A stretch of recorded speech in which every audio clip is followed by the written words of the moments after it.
as if she was heading to a fashion show. "Good morning," she said sweetly, trying to act normal. Nobody replied. They were too busy staring. She just ignored them and said, "Purr." Every morning, Tony smiled whenever she entered his office with files. "All glory to God, sir. His name is worthy." When Stella, a 22-year-old fashion slayer, and her mother, Oge, a 40-year-old woman who looked like she had attended Noah's Ark reunion, arrived at number 78 Crescent of the popular Sharp Sharp Market in Aba, the whole neighborhood became restless. Aba people love new gist, and a mother and daughter running away sounded like free Netflix. Oge had just lost her husband, and instead of people mourning with her, they turned her into a crime suspect and a spiritual experiment. They said she killed him. They said she was cursed. They even said her womb has been padlocked by village thunder since she gave birth to only one child, Stella. Her husband Kingsman treated her like expired bread. They called meetings, poured insults, and when they were done, they left her with nothing but pain and unpaid bills. Oge had had enough. She endured too much. One night, while the moon was pretending to mind his business, she packed her clothes into 2 Ghana must-go bags, sold her late husband's radio, his shoes, and even their living room chair, which had one leg already, and decided to disappear from Anambra. But there was one problem: Stella. Stella, the certified baddie, queen of selfies and collector of fine boy promises, did not want to follow her mother, not when she had just spotted a new guy in town with a gold chain and a car that had tinted windows. She had already planned how the guy would buy her the latest bone straight wig, and she wasn't ready to leave. "Mom, can't you run away without me?" she asked, standing in front of the mirror, adjusting her lashes that looked heavy enough to fan a room. "Stella, pack your things," Oge said firmly. "I won't tell you again, no." But Stella wasn't moved until she saw her mother drag the last bag out, hand the landlord the house key, and count the transport money she got from selling everything in sight, including Stella's favorite ring light. That's where reality slapped her like NEPA after taking light. She stood in the empty room, staring at the bare walls. The place looked like the aftermath of a robbery. Even the gecko on the wall was leaving. That was when she realized her whole hot girl aura was about to drop from 100 to 0.1. "Wait, mommy, I'm coming," she shouted, quickly packing her makeup bag and phone charger, the 2 things she considered essential. And just like that, that's how she followed her mother to Aba. When they arrived, Aba welcomed them with open arms and loud generators. The smell of frying akara mixed with hot engine oil filled the air. Their new house at 78 Crescent had a roof that whistled whenever the wind blew, and a gate that made a dramatic noise every time it opened, as if it was auditioning for a horror movie.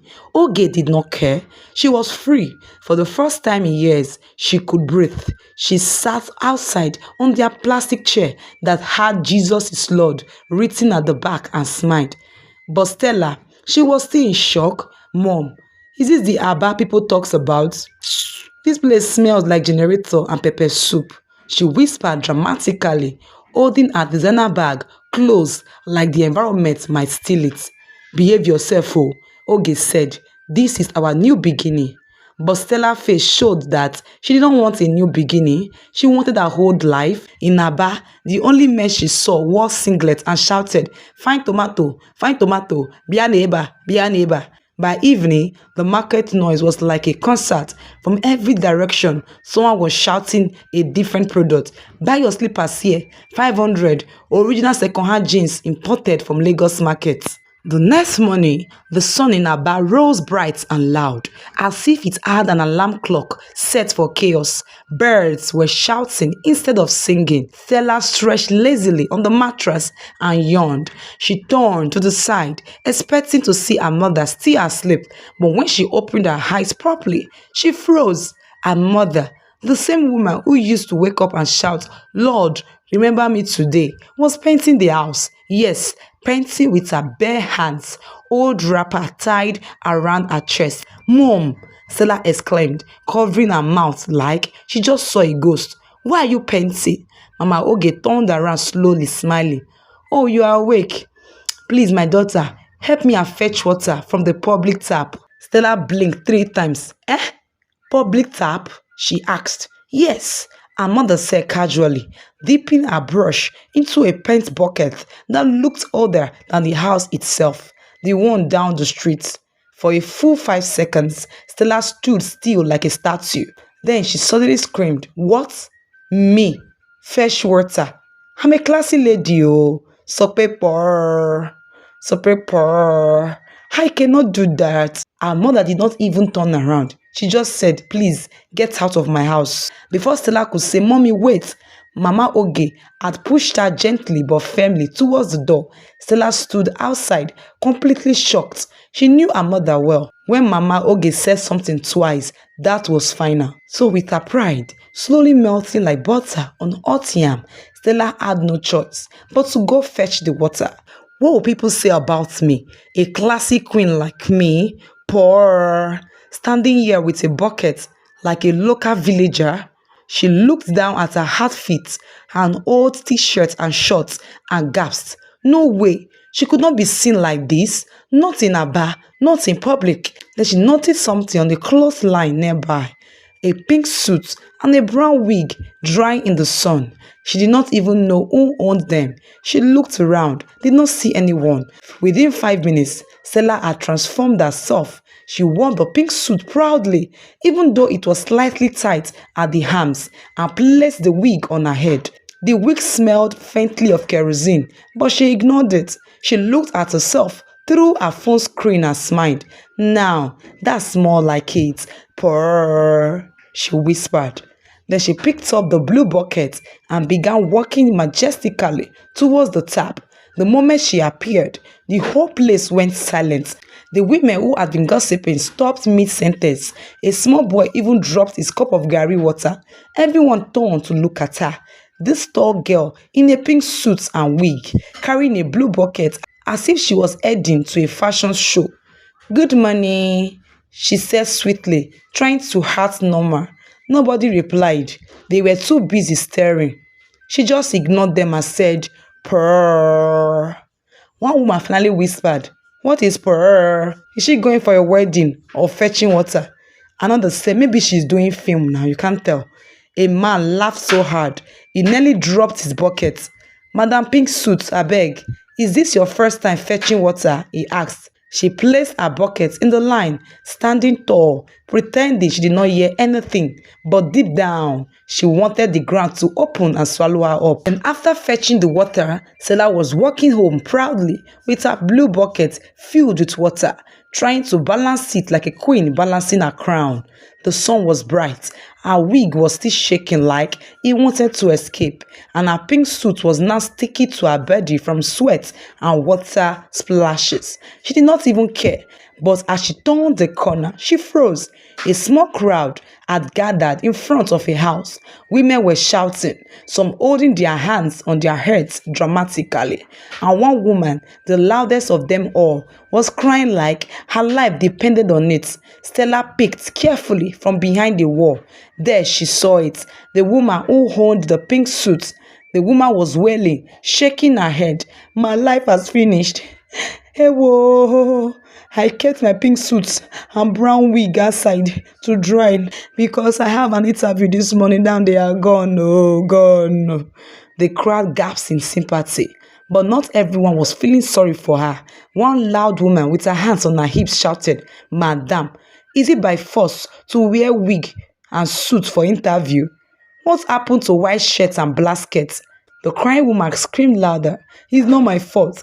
I borrowed it from my pastor's wife. She said if I took care of it, she would lend me her shoes too. Stella looked down at herself. Pink suit, brown wig, and nearly fainted. Her legs became jelly. She quickly looked around and saw a narrow path behind some houses. She dashed into it like a thief, being chased by police. She ran until she was far enough, then stopped beside a bushy fence. Her heart was pounding like generator sound. She took off the wig. The thing had been itching her scarf. Then pulled off the pink suit quickly, folded it neatly, and placed it on the corner beside an old drum. She slipped into her old clothes, grabbed her bucket, and tiptoed back home, pretending like nothing ever happened. Inside the house, the mother was still painting and humming church songs, completely unaware of her daughter's latest episode of her bag gone wrong. Stella dropped the bucket and sat down, trying to calm her breathing. But just as she was about to relax, she heard a voice outside, the same crying voice. Jesus, my pink suit, my pink suit is back.